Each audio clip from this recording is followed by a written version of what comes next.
All right, Annie, thank you so much for joining me today. I'm so excited to chat with you. Thanks so much for having me. I'm happy to be here. So the first thing I always start off with, just tell me your name, your position, and the company you work for. Yep. So my name's Annie Davis, and I currently wear two hats. The first hat is I'm the CEO and founder of Growing Impact, which is a strategy consultancy serving the legal cannabis industry. And I've been doing that for the last several years. And then over the last year, one of my clients brought me on into a full-time role. So I also serve as VP Marketing for Flow Cannabis Co., which is the parent company to Flow Canna, the leading sun-grown cannabis brand in California. I love that. I like that you said sun-grown. It's outside. Yes, it is outdoor, also known as sun-grown.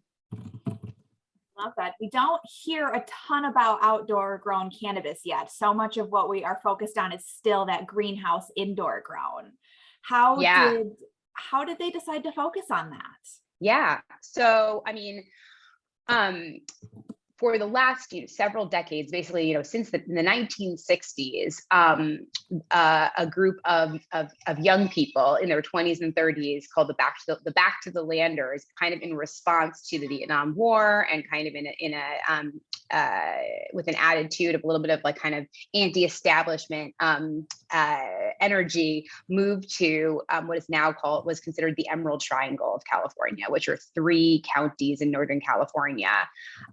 Mendocino, Humboldt County, and Trinity County. Also, sometimes that can include Lake County, California as well. But basically, since the 1960s, there have been thousands of cottage craft farmers living in the hills of Northern California, cultivating cannabis outdoors under shade, and then under shade, and then as well as full sun, most recently, as a way to generate income to support their families. And much of the illicit cannabis sold in the US over the last several decades, the vast majority of that has come from these farmers in the Emerald Triangle.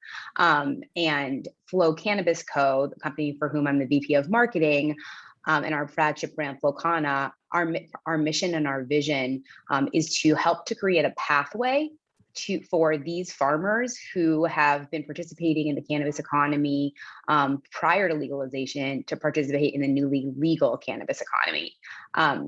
One of the reasons, or the primary reason that the vast majority of legal cannabis now is cultivated indoors is because indoor cannabis cultivation came about during Prohibition over the last several decades of having non-legal access to cannabis, and those who attempted to supply product for the kind of illicit market had to go indoors into hiding. And so, cannabis is a plant. It naturally grows outdoors in soil in the natural environment, just like any other plant does. We don't grow any other agricultural crops in the world in a completely indoors environment. But cannabis has come to be that way because cultivators needed to hide from law enforcement. And so they perfected these cultivation techniques indoors. At the same time, these farmers in the Emerald Triangle, because they were up in the hills, because they were able to kind of hide their cultivations from law enforcement but stay outside, they perfected a way of cultivating that is fully outdoors, using all organic inputs, not requiring additional grow lights and additional kind of nutrients and chemicals, et cetera, to cultivate the plants. And so this kind of way of cultivation has been perfected in this area, for decades. But these people are farmers, and they are not necessarily salespeople. They are not distributors. That is not kind of the role that they've played. And so our company has been seeking to create a structure in which these farmers can do what they do best, which is cultivating. And then we can provide all of the infrastructure around packaging, labeling, compliance, sales, marketing, distribution to enable that product to get into the legal market. That is phenomenal. I had no idea that Flow worked with people who have been farming this for decades, people who are a part of the legacy market. Yes, yes. That's how the company started back in 2015 under Prop 215 in California medical prior to adult use legalization in 2018.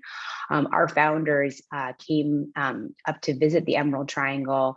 They actually were born and raised in Venezuela. They moved to the United States. They went to visit the Emerald Triangle. They had no idea that what they would find, and what they found were these beautiful organic gardens where you had these, cannabis plants growing alongside flowers and alongside broccoli and carrots and corn and these other crops. And it's really like that biodiversity that existed on these craft cannabis farms is one of the things that kind of would result in a really healthy soil, and healthy plants start with healthy soil.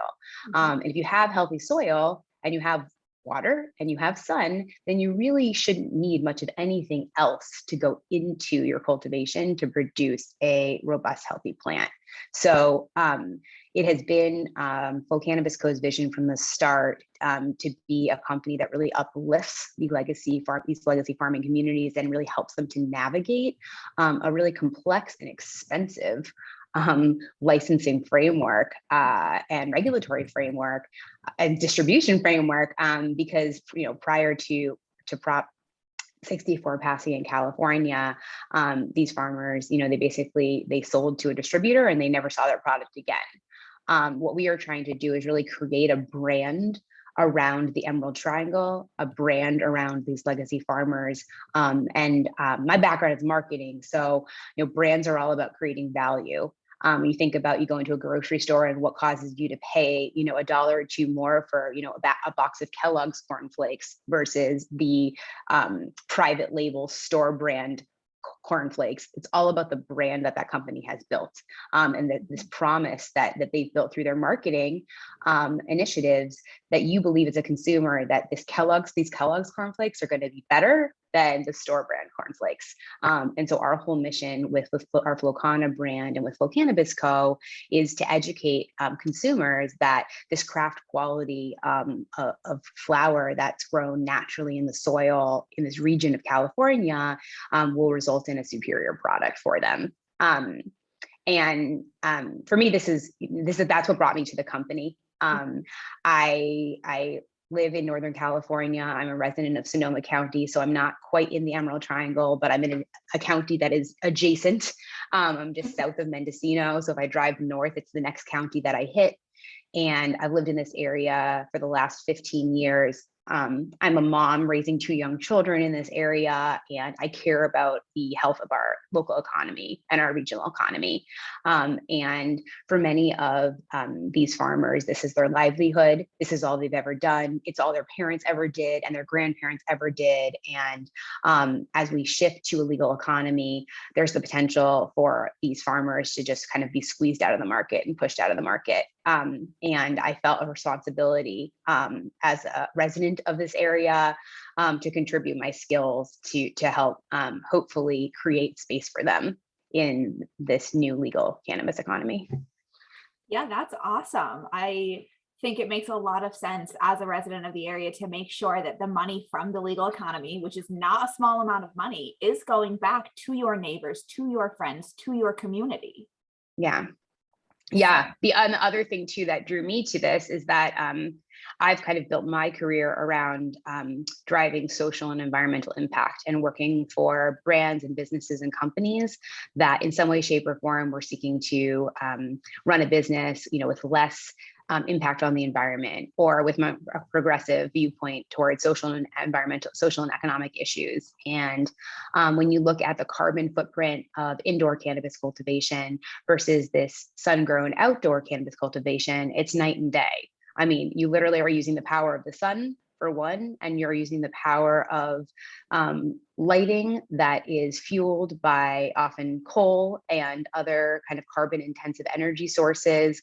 And so the footprint of indoor cultivation is much higher from a carbon intensity standpoint than sun grown. And when you're just, have small amounts of this product growing everywhere, it's not a big deal.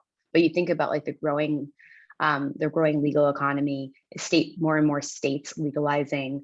If every single cultivation that we build is indoors and is powered by and requires a lot of energy and electricity, that is going to really put a lot of pressure on our electric grid, on our ecosystems. And it's not necessarily that we can have one is better than the other, but I think that as a society, we need to think about how we build this industry in a way that is sustainable, economically, socially, and environmentally. So for me, I wanted to also help create kind of value for this outdoor sun-grown way of cultivating, so that hopefully as other states begin to stand up cultivations, where it makes sense. Not you can't do this in upstate New York on a year-round basis.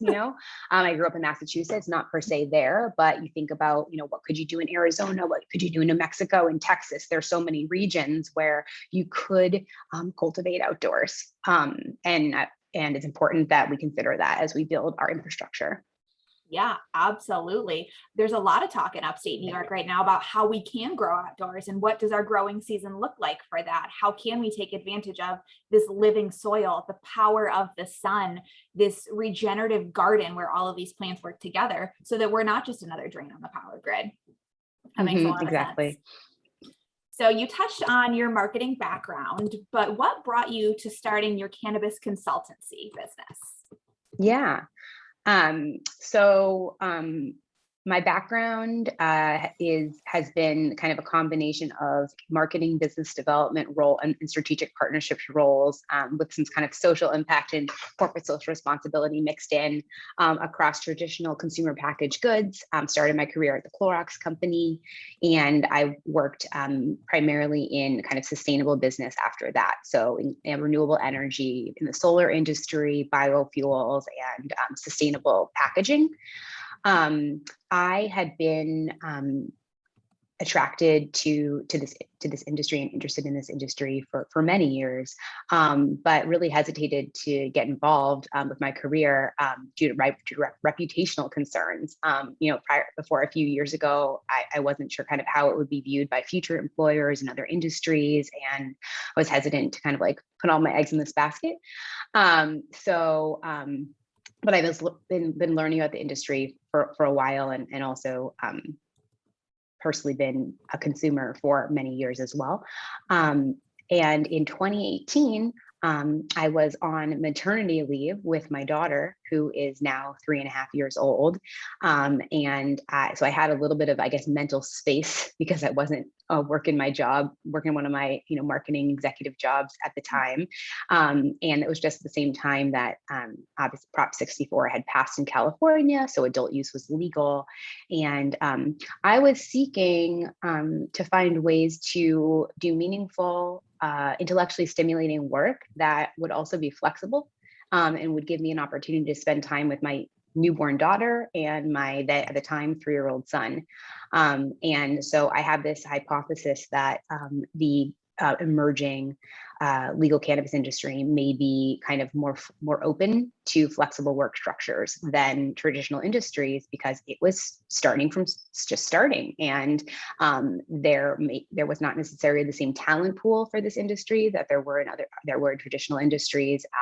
So I had a hypothesis that I might be able to kind of structure part-time and consultant work in cannabis that would enable me to be a more present mom to my kids.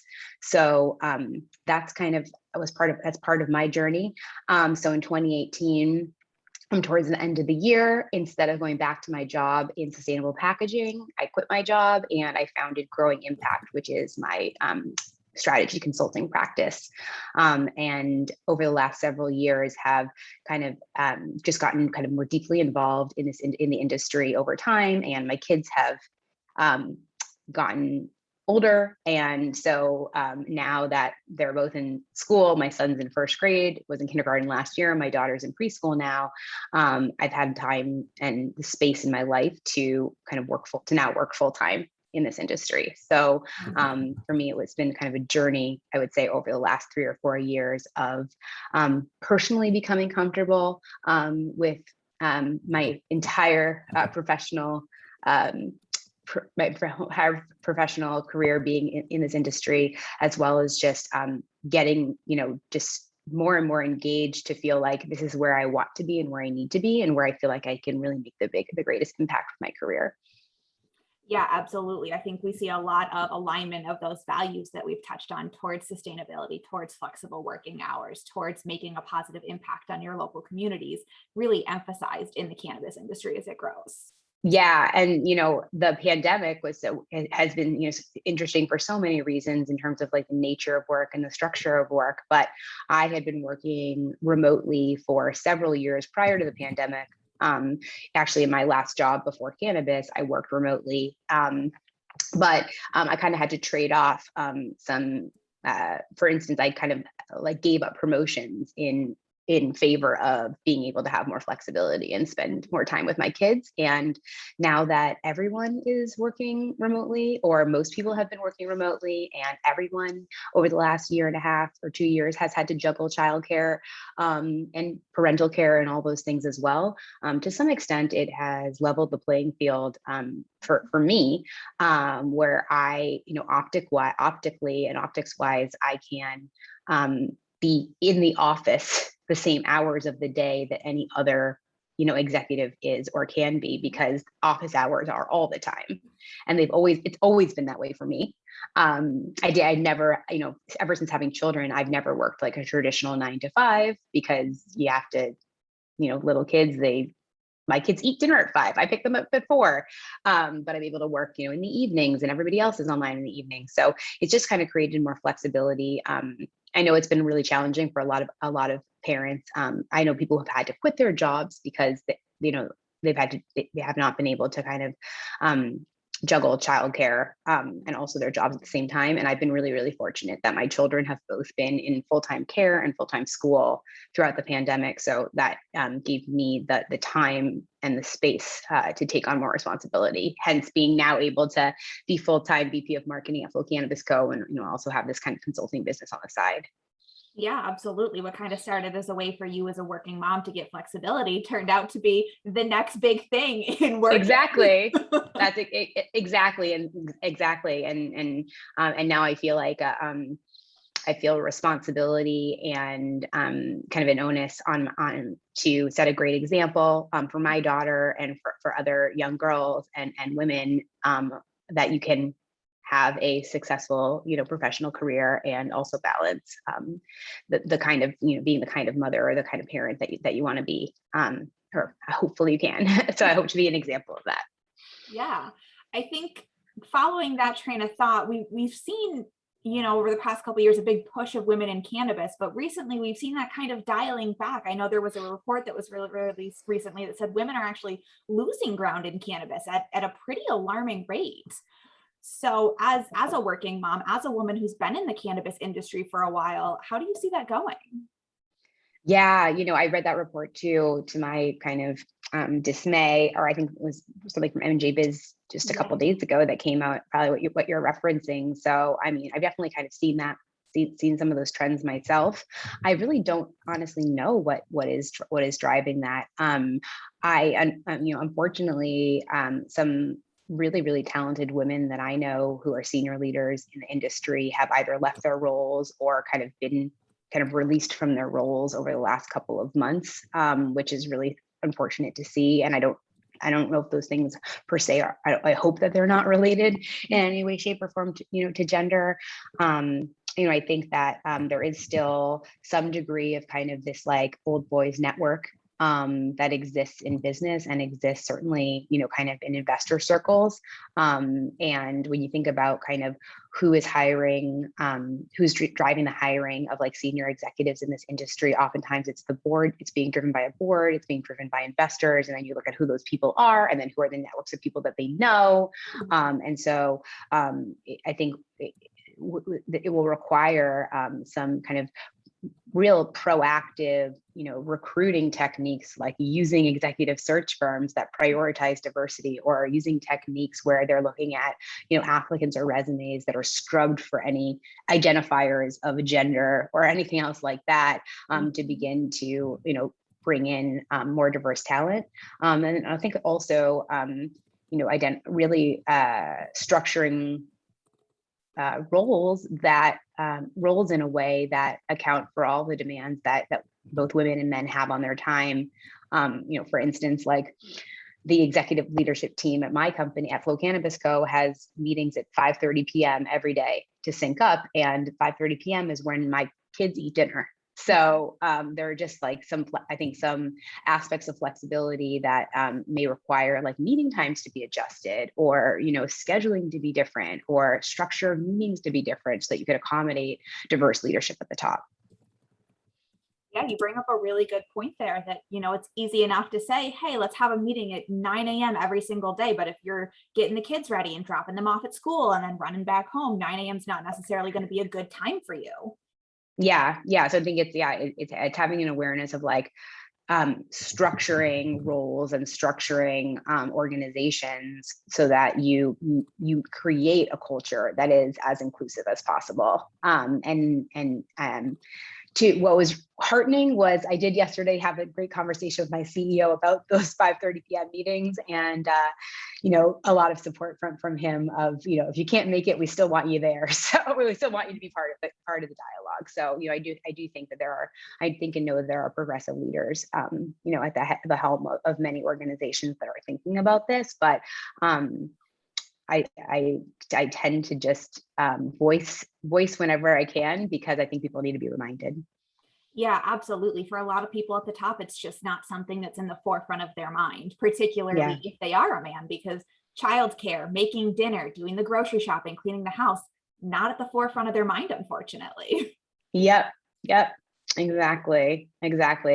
I think one of the other things like that really can make women are oftentimes, one of a skill that I have, and a lot of women that I know have, is a skill of multitasking. Mm-hmm. And that I definitely notice this is a trend across women as opposed to men, that we're just able to juggle many things at the same time and kind of like balance many competing priorities. And I think that kind of perspective is one that, really will benefits organizations and benefits leadership. And so we should be, it's something that should be fostered, should be fostered. And so it's something that, I think there's, other unique things as well, different types of emotional intelligence, different perspectives, on cultivation of talent, of people management. Just, it's not like they're gendered or not. It's just what diversity and diverse perspectives bring to decision making, which is also, I think one of the, besides an argument for diversity of all sorts, at all levels of organizations, not just because we owe it to, those communities that have been disproportionately, let's say, impacted by the war on drugs to help to create economic opportunities, but just because like those people bring valuable perspective that can actually help businesses grow. And it shouldn't kind of be tokenism. It should be like, I view like the participation of diverse talent as a real asset to a growing business. Yeah, absolutely. When you have that many different perspectives and mindsets available to you, your pool of ideas or brainstorming just grows exponentially. Yeah. Yeah, absolutely. So you mentioned that you had been partaking in cannabis before you joined the industry. What was your journey like with cannabis? Yeah. So I think probably like a lot of people, have been kind of started exposed to it, initially in high school, maybe tried once or twice, wasn't a big part of my life. In high school, I didn't drink a lot. I was kind of a goody two shoes, and I had been, raised like many people that, drugs are bad and you shouldn't touch them. And I just heeded most of that advice. I got to college and kind of, was exposed to it a little bit again. And again, kind of wasn't a kind of regular consumer or what have you. But after college, I shared a house with a few friends that I had gone to school with, and two of them were kind of daily consumers. And through that, I began to partake more.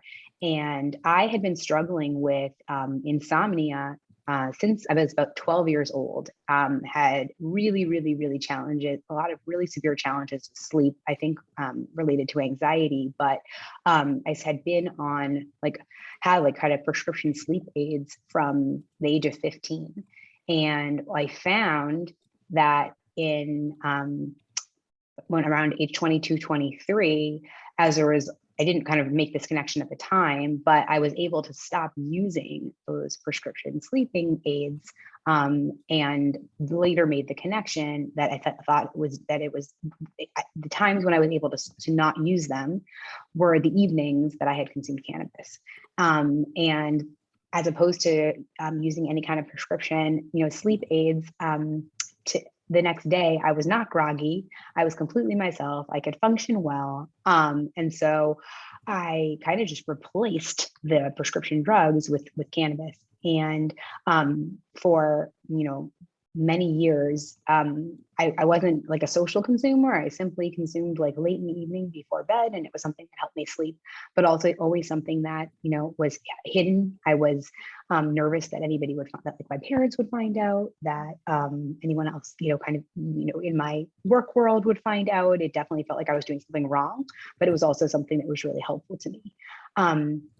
So when I was so that was kind of my relationship with the plant, was really one for kind of therapeutic and medicinal purposes.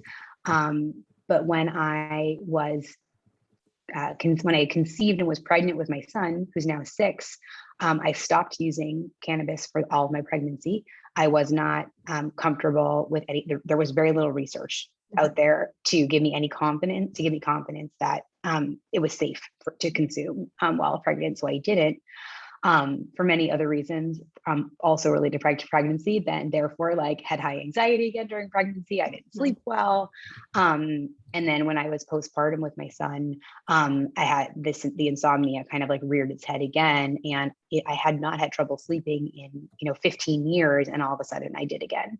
That to me, made me realize what the power was of the plant. And how helpful it could be.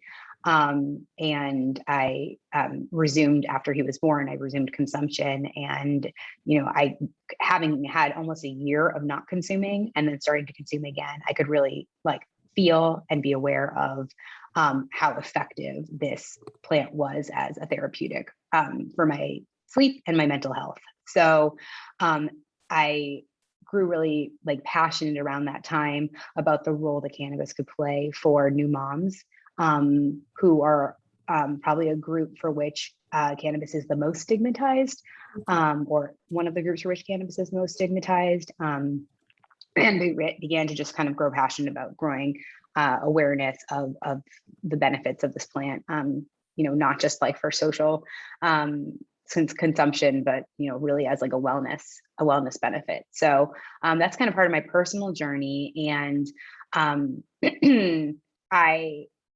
because of how much it has helped me, but also because of how much it's helped so many that I know, I just truly believe that there's so much untapped opportunity. And there are so many people for whom cannabis could be a replacement to pharmaceutical drugs, to alcohol, to tobacco, to other things that are often can be more harmful. So that's something that I'm really passionate about, and kind of as part of my journey into the industry has been my friendship with one of my mom friends here in Petaluma, the town I live in Sonoma County. My friend Carly, she is the co-founder and the CMO of Garden Society, which is a cannabis brand. And Carly and I met through our local Mothers Club. We were both serving on the board of the club, and I had a 1-year-old or a 1.5-year-old. She had a 6-month-old, and she was starting a cannabis company back in 2016. This company, Garden Society, and for me, it was finding and meeting somebody who looked like me, who was at the same stage of life as me, that was working in this industry. That was kind of the thing that gave me the confidence to really pull the trigger and quit my job and leave traditional, I guess, the natural products industry that I was working in before and come into this one. That's so awesome. For me, it's definitely wrapped up in motherhood, and the plant is female, and I think those things are not that's not a coincidence. I think you're absolutely right. And I love that you touched on the point of how stigmatized cannabis can be for mothers. We tend to still associate, even though we know stoners aren't lazy, even though we know that this plant has medicinal effects, we're like, oh, you smoke and you have kids? But if you showed up with a bottle of wine, no second thoughts. Exactly. Yeah. And, even so, I think like, I'll go to like mom gatherings now. I'll bring a cannabis beverage sometimes. I'll bring like edibles sometimes, but I still like, it's still not accepted, or well, at least, kind of in the circles that I'm in. I still don't yet feel comfortable like showing up with like, inhalable product. So it's interesting, just kind of even like as you begin to normalize kind of what's accepted and what's not. Yeah, the social adoption and where it starts. Beverages and edibles are so much easier for people to say, oh, that's cool, rather than, hey guys, how's it going? And you have a joint lit up in your hands. Exactly. But, but then you think it's like so acceptable for people to, well, depending on where you are, but it's pretty much always acceptable to have, it's like always acceptable to have alcohol, and, it's always acceptable, to have most of the time acceptable to, even have a cigarette. So yeah. I think we're definitely like the tides are changing. The other thing is I think it's really challenging to, get, reliable, like trustworthy guidance and advice on how to select products and how to choose them. And, I've got friends who are like, well-educated, physicians working for very reputable hospitals who come to me with their questions about cannabis, because like that information, it just hasn't been part of their, physician education. And so as consumers themselves, they're coming to me, and to me, that's just like crazy that these people who, know everything there is to know about kind of like Western medicine, still kind of are at square one with regard to this plant. Yeah, absolutely. I see that played out a lot when you talk about the endocannabinoid system. I have friends in the medical field who are like, wait, the what did you just say? The what in your body? I'm like, oh, wow, I'm so happy to share this with you to broaden your medical knowledge. Yeah. Yeah, it's a lot for people to unpack and understand how it works. And we're so immersed in it that we kind of forget how brand new it all is. Exactly. So as you've been in the industry for a couple of years now, what's a trend or something that you see that is so exciting to you? Yeah. Well, I think something that's really exciting to me is all of the I guess the innovation and research that's being done around terpenes and minor cannabinoids. So, because of the federal status of legalization, it's been very, very challenging for scientists to do research at all, to better understand kind of what specifically is it within the plant that creates different effects, or has different impacts on different people. And the cannabis plant is comprised of over 100 different cannabinoids and terpenes, these various compounds that contribute to the various effects that people can feel when they consume. And the most well-known, of course, is THC, and then beyond that, CBD. But kind of like everything else beyond that, I would say the average consumer has no idea about. Some of these compounds are very expensive to extract from the plant, so it makes it that inaccessible. Regarding terpenes are what give the plant its flavor and its smell, and also can contribute to effects. And some of the things that I'm most excited about are kind of the inclusion of minor cannabinoids, for instance, CBN, which is very helpful for sleep. And for someone like me who consumes for sleep, like now knowing that I could look for like a tincture or a pill or an edible that includes CBN and it doesn't include THC at all, maybe I don't need that psychoactivity whatsoever, because like the actual property that contributes to my sleep might be CBD and CBN and some CBG and some other compounds. So I think that that's really exciting, and that it's going to blow open the universe of potential consumers, especially because I think because there are, so many people who have no interest and, are nervous about any of the psychoactivity. And therefore that's kept them from touching anything that is, has anything that includes cannabinoids. But I think through research and development and product development, and then combining that with consumer marketing, we'll hopefully be able to get some of these really therapeutic compounds in the plant to people for whom they could benefit without some of the things that may be like off-putting, like that psychoactivity. Yeah, absolutely. I think there's a huge potential audience of cannabis consumers who don't want to deal with THC. They had a bad experience with THC. It's just not something that makes them feel good. But if you introduce them to CBD or CBN or CBG, all of a sudden they get these, pain relieving qualities. They sleep better. They're less stressed. And they had no idea that it was even available to them because all they've ever been told about is THC. Exactly. And I mean, I think that is, that there's just, and there's even companies, for instance, one of the companies I used to work for, not in Canada, well, they weren't in cannabis at the time, they're a biofuels company, using synthetic biology technology to engineer fuel using plants. They are now using that same technology to synthetically engineer some of these more rare minor cannabinoids, and figuring out ways to create some of these compounds at higher volume for lower price to make them more accessible. Things you could put into like even skincare products to reduce inflammation or digest.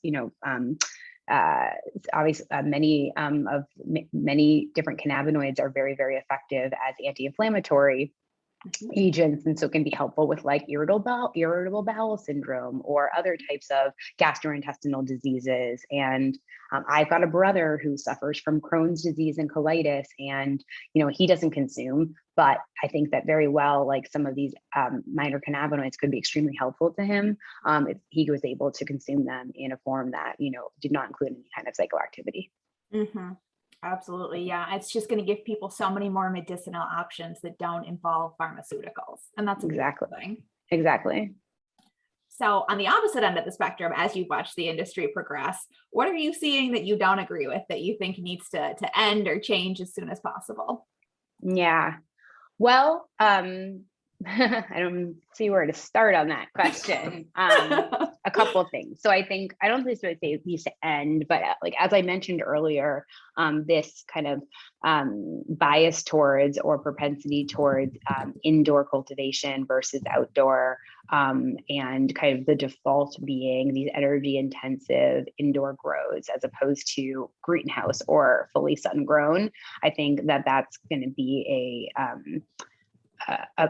that will become a problem for the industry over time, in that I think it will affect public sentiment when you have we're trying to earn public sentiment. We're trying to change hearts and minds about like about kind of what this plant is. And I think that when we begin to have more pressure on our electric grid from these cultivations, when we begin to potentially have pollution from these cultivations that could actually backfire and harm the industry. So I think that it would behoove the industry as a whole to really be more proactive about measuring and managing like the environmental impact of our operations from the start, rather than getting to a point, let's say 5 to 10 years from now, where there are like some study comes out about like the environmental impacts of the industry, and we have to go and like change all of our operations and invest money in retrofitting and reducing environmental impact. So that's one. I think also when you look at kind of how what opportunities really exist for disadvantaged communities, for people of color, for those who have been impacted negatively by the war on drugs. I think that there are varying degrees of success in various states throughout the country in terms of how much they are creating opportunities for folks to own businesses, to work in businesses, to be trained to work in the cannabis industry. And I think we need a higher level of accountability to companies and to state and to actually like our legislators for these opportunities creating these opportunities. I think we need to be measuring job creation. We need to be measuring business ownership. We need to be really improving access to capital for entrepreneurs, because I know while it's been hopeful, there has been a lot of hope that, for instance, here in California, we would create these opportunities. It's been very slow. The licensing has been very slow, for instance, of retail. There have been people who have been waiting years to open up their stores. They have not been able to access enough capital to be successful. So I think that there are a number of things that have been intended in terms of creating opportunities for many and a diverse group of people that have not yet fully been realized. And we need to kind of take a hard look at where we're falling short and make some changes so that this industry can be one that doesn't follow exactly the same pathway as kind of all other traditional industries have, where, success begets success. And it's like, if you have money, then it's easy, you can raise money. If you have money already, or you already have status, it's easier to become more successful. How do you become somebody who, maybe has never run a business before, and how do we equip you to do so? Or if you don't want to run a business, but you want to participate in this economy, like, what are options for you, and how do we structure workplaces and hiring processes and investor networks to best support those folks. Mm-hmm. Absolutely. I think it touches on what you mentioned earlier about a lot of investor circles simply kind of being old boys clubs that are really hard to break into. Mm-hmm. Exactly. Yeah. So when you look at the future of the cannabis industry, the direction that we're going in, what does it look like in 5 or 10 years if things go well? Yeah. Well, I would really, really hope that 5 to 10 years from now, we have a federally legal framework that has some degree of FDA regulation, that we are looking at the health, how to make consumption as healthy as possible, giving people transparency and information about what's going into the products that they're purchasing, how those products were grown, some degree of transparency around like cultivation techniques and inputs that go into products. But I think one of the real benefits that federal legalization will have is you'll be able to, transport these agricultural products from regions where they grow really well naturally outdoors with little extra inputs, and you'll be able to transport those to regions of the country where it doesn't grow as well. So potentially you could have, California and California be a place where, certainly much cannabis is grown, but maybe most of the processing and manufacturing is going to happen in a state like New York, and that could be something that's done year round. So I think ideally we'll see greater efficiencies 5 to 10 years from now. I also hope that 5 to 10 years from now, we have greater access. And that access is not just, more kind of proliferation, let's say, of like retailers and dispensaries, but like you're able to go talk to your doctor about it without fear of, what your doctor might say. Your doctor will know and have information about this plant. They'll be able to talk to you through different products, and maybe you can even purchase it through a pharmacy or through the same way that you get other products, other medicinal products today. I don't think it's necessary to have a completely separate retail system for these products. I don't think we don't have have that, for alcohol or tobacco. I mean, certainly, yes, there are liquor stores, but you can buy alcohol at a supermarket or you can buy it at, Target. So I would hope that we get to a place where this is where the plant is understood, destigmatized, and accessible, so that it is something that can benefit,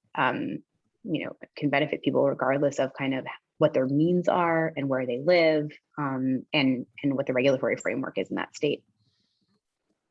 I love that you touched on in the medical system there, doctors having an understanding of this plant. Because I know right now there are hospitals where they're not even allowed to talk about cannabis, let alone research it. So it really hinders access when your medical professionals are saying this has no value. We won't even look into it. Yeah.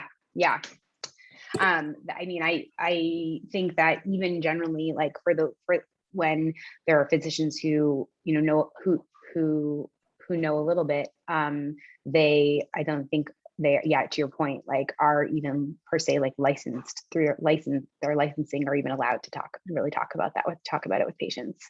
But there's a huge business that's done with pharmaceutical companies and physicians, where pharmaceutical companies invest, millions and millions and millions of dollars to get physicians to recommend specific products and brands. And that's how a lot of consumers find out about new medications. So in much the same way, you can envision something similar with cannabis. Yeah, I'd love to walk into my doctor's office and see a pamphlet for like everything you need to know about medical cannabis. That would be great. Exactly. Would be awesome. Well, thank you so much. This has been phenomenal. And I'm so glad I got to pick your brain. I have one more question for you. Yeah. I like to end this with everybody I talk to. What is your favorite fun fact about cannabis? That's a great question. Well, usually I already said it, but usually my favorite fun fact is that, I usually say to people like, what do you think, kind of what do you know about the cannabis plant, and what do you think makes it have the effects that it does? And people will say, oh, I think it's like psychoactivity and isn't it THC or CBD or something? And then I like to tell them, well, did you know there are over 100 other cannabinoids in the plant that we are just on the cusp of understanding, just beginning to understand, and each one has unique therapeutic benefits, and how exciting that we're just scratching the surface of what this plant can do. Yeah, we really are. I mean, therapeutically, medicinally, even culturally, there's nothing that's not going to be shifted by this 5 to 10 years down the road. Exactly. Awesome. Well, thank you so much again. It's been great to talk to you. Thank you so much, Jessica. It was a pleasure to speak with you as well. Have a great weekend. You too.